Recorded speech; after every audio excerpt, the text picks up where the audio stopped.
Bismillahirrahmanirrahim. Assalamualaikum warahmatullahi wabarakatuh. Alhamdulillahirabbil alamin, wa bihi nasta'in wa ala amri dunya waddin. Wassalatu wassalamu ala asrofil anbiya'i wal mursalin sayyidina Muhammad wa ala alihi washabbihi ajmain, amma ba'du. Pertama-tama marilah kita sama-sama panjatkan puja dan puji syukur kita kehadirat Allah Subhanahu wa taala yang mana alhamdulillah masih memberikan kita kesehatan sampai hari ini sehingga kita masih sama-sama bisa bertemu secara virtual lewat MK Sejarah Australia hari ini.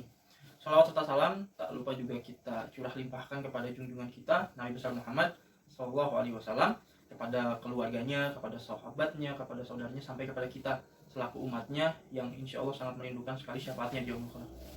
Teman-teman, sebelum kita memulai diskusi pada hari ini, alangkah baiknya sama-sama kita berdoa untuk kesembuhan negeri kita daripada wabah dan juga untuk kemaslahatan umat manusia daripada pandemi yang sudah mewabah sampai hari ini. Mungkin kita mulai dengan sama-sama membacakan surat Al-Fatihah.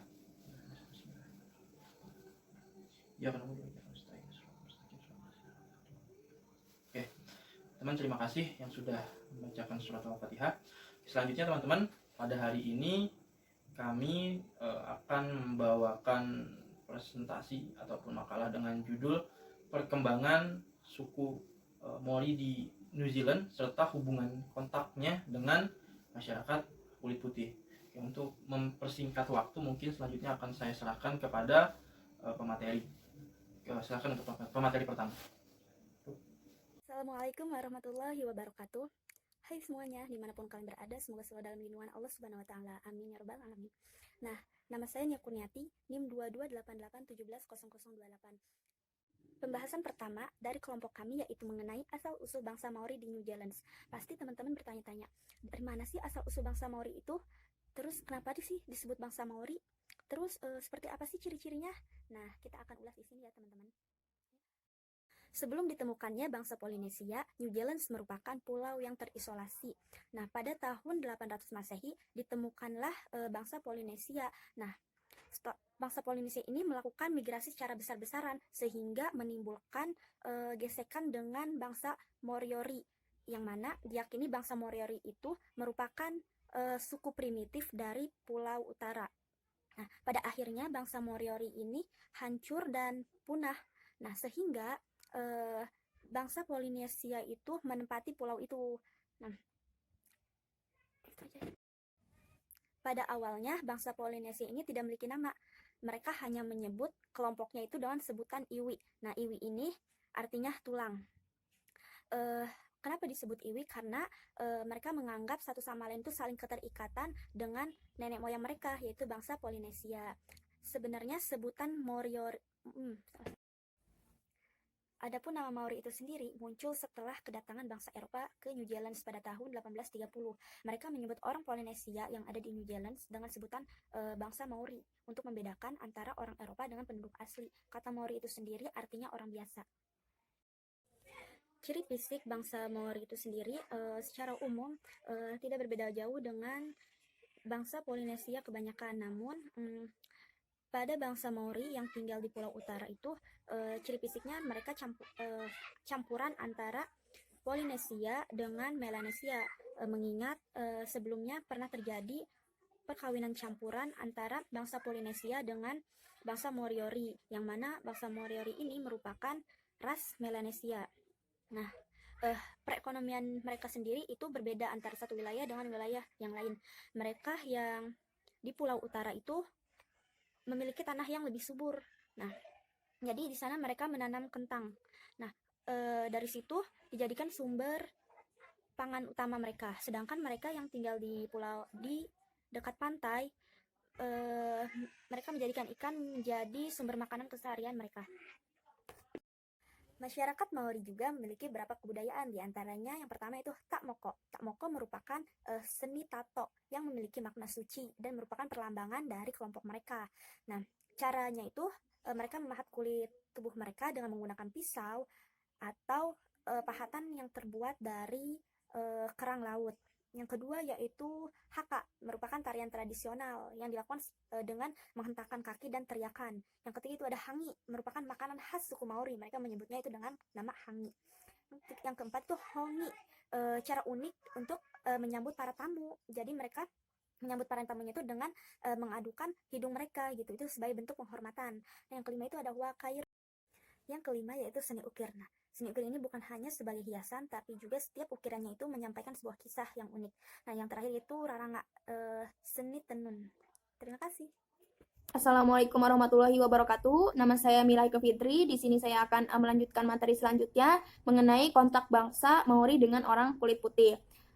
Banyaknya orang Eropa yang menetap di Selandia Baru menimbulkan konflik dengan suku asli yaitu Maori.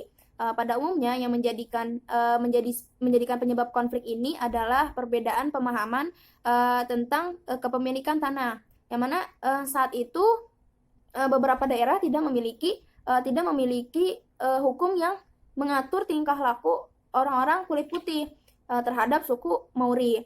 Nah, sehingga para penjelajah Inggris ini berhasil membeli tanah dengan harga murah dan secara paksa gitu. Dan hal ini menimbulkan hilangnya identitas pribadi bangsa Maori gitu. Namun Inggris mengambil tindakan untuk mengakhiri kekacauan ini gitu. Sehingga pada tanggal 6 Februari 1840 terjadi kesepakatan antara Kapten William Hobson, wakil dari Inggris, menandatangani perjanjian dengan beberapa pemimpin suku Maori perjanjian ini yang dikenal dengan Treaty of Waitangi. Selandia Baru dijadikan daerah Crown Colony of the Great Britain. Isinya adalah mengenai bangsa Maori menyerahkan hak kekuasaan kepada Ratu Inggris untuk membuat undang-undang. Nah, selanjutnya Maori akan tetap mempunyai hak tunggal yang tidak dapat diganggu-gugat. Lalu bangsa Maori dijamin mempunyai hak yang sama seperti warga Inggris. Seperti itu. Terima kasih. Assalamualaikum warahmatullahi wabarakatuh. Selamat sore teman-teman semua. Apa kabar? Semoga teman-teman semua, teman-teman jurusan pendidikan sejarah angkatan 2017 tetap dalam keadaan sehat walafiat sehingga kita dapat bisa melaksanakan aktivitas kita tetap di rumah aja. Nah, di sini saya akan melanjutkan presentasi yang telah dilakukan oleh pemateri sebelumnya, yaitu Saudara Rusli Hadi, yang menjelaskan mengenai hubungan antara orang-orang Maori dengan kulit putih. Orang-orang kulit putih, suku Maori ini merupakan suku asli dari Selandia Baru. Materi yang akan saya bawakan pada kesempatan sore hari ini yaitu mengenai faktor-faktor yang menarik bangsa Inggris untuk melakukan kolonisasi di New Zealand. Semakin banyaknya orang Eropa yang melakukan migrasi ke Selandia Baru yang rata-rata menetap di Bay of Islands atau Auckland, yang selanjutnya berkembang menjadi pelabuhan kapal penangkap ikan. Nah, Auckland juga terkenal sebagai kota metropolitan terbesar di Selandia Baru yang pada 1841 secara resmi dinyatakan sebagai ibu kota negara Selandia Baru. Nah, akan tetapi pada tahun 1865 ibu kota Selandia Baru dipindahkan ke Wellington. Secara umum, keuntungan yang diperoleh oleh bangsa Inggris dengan Selandia Baru itu mengenai hasil peternakan, juga untuk melakukan penyebaran agama. Sebenarnya kedua ini saling menguntungkan antara Inggris dan Selandia Baru.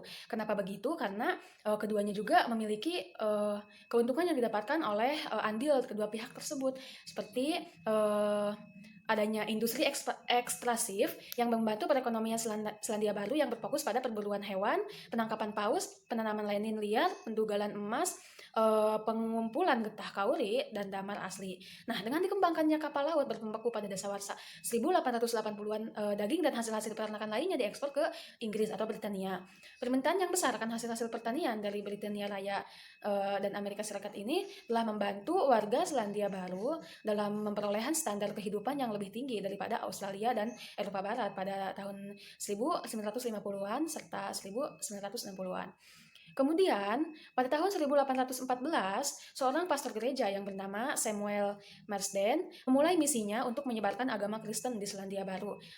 Ia juga sekaligus melindungi mereka dari kekejaman bangsa Eropa yang pada awalnya suku Maori tidak tertarik terhadap agama tersebut, namun pada akhirnya mereka menerimanya karena mereka diajarkan baca tulis serta diajarkan banyak hal ilmu-ilmu baru oleh para misionaris, serta misionaris tersebut memiliki kebiasaan membawa barang-barang yang dapat mereka gunakan oleh orang-orang Selandia Baru, sehingga agama Kristen di Selandia Baru itu lebih mendominasi 40% daripada populasi yang tidak memiliki agama sama sekali.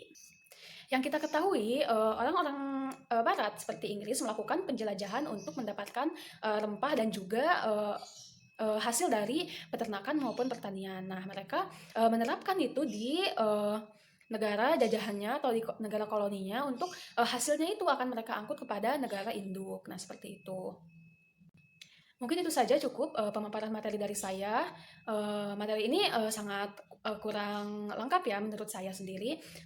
Adapun tugas teman-teman semuanya mencari tahu lebih banyak lagi dari sumber-sumber lain yang lebih relevan dan juga lebih direkomendasikan. Kemudian ini merupakan pemaparan materi terakhir. Selanjutnya saya serahkan kepada moderator. Selanjutnya saya akan menjelaskan materi tentang New Zealand, Selandia Baru. Nah, New Zealand ini secara demografis wilayahnya memasuki benua Australia. Di dalam New Zealand itu sendiri terdapat beberapa negara bagian seperti Selandia Baru, Kepulauan Cook, Tokelau, Niue, dan Dependensi Ross. Selandia Baru, Niue, dan juga Kepulauan Cook itu memiliki pemerintahan mandiri, sedangkan Tokelau dan juga Dependensi Ross itu mereka masih tergabung dalam satu wilayah negara kedaulatan pemerintahan, yaitu Selandia Baru, dan mereka pun menggunakan bendera serta lagu kebangsaan daripada Selandia Baru itu sendiri. Wilayah Selandia Baru itu berada di selatan mendekati benua Antartika, makanya Dependensi Ross itu adalah bentuk pengakuan kedaulatan dari Selandia Baru terhadap wilayah yang ada di benua Antartika itu sendiri. Nah, kalau dilihat daripada wilayahnya memang sangat wilayah Selandia Baru ini sangat kaya akan sumber daya. Makanya dulu orang-orang Barat datang ke Selandia Baru ini untuk bercocok tanam dan juga berternak. Nah, banyak sekali hasil-hasil ternak daripada Selandia Baru ini yang diekspor keluar daripada negara Selandia Baru, seperti susunya mungkin yang sudah kita kenal dan juga lain sebagainya.